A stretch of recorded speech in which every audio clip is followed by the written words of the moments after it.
photograph the suplex, but to photograph the moment after the suplex. After, yeah. Yes. The best wrestlers will always show out. So you're not really looking for moments. You're looking for the moment after the moment. And so to be a bit more patient. For a bit more practical advice for photographers who are looking to get into shooting, two things, and you have alluded to one of them, you haven't to the other. The first one is don't rely on tagging promotions, DMing promotions, emailing promotions, and reaching out that way, because it just won't work. When I first tried to get into wrestling photography, I emailed every promotion within a 150-mile radius and got 0 replies.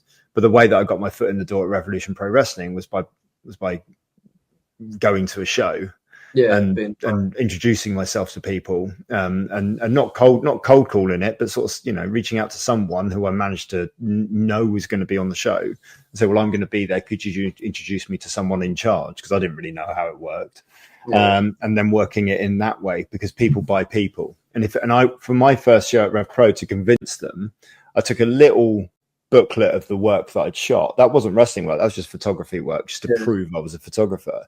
But I also took a booklet of like artistic work that I wanted to do it in the style of. So I knew I wanted to do wrestling portraits, but I wanted to do it in a specific style. So I said, look, this is the stuff I do, so you can see that I'm a professional photographer.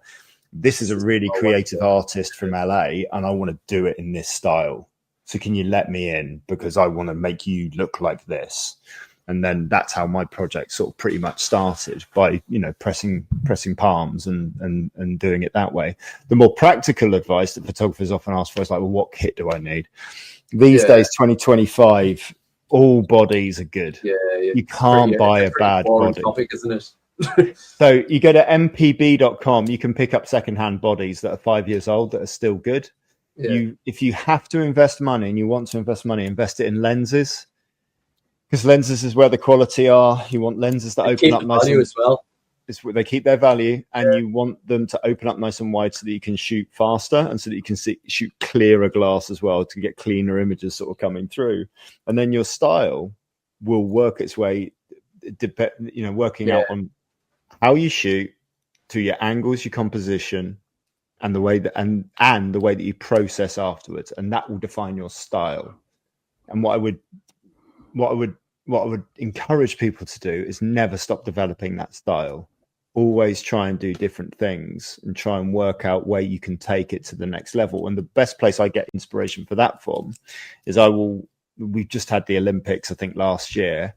A bunch of really good photographers went to the Olympics and created some really, really different stuff. One of them's called Jeff Lowe, I think, on Instagram. And I managed to follow them on Instagram and then just see what they do outside of the Olympics, just with athletes and with different sporting events all around the world.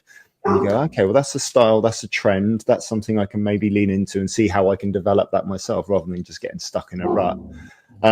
You won't make... you're not going to make a full-time living photographing, wrestling photography, unless you're lucky enough to secure a contract working for one of the big companies, which I know a lot of people I know have managed to do that over the last 10 years. They're really secure, they're successful,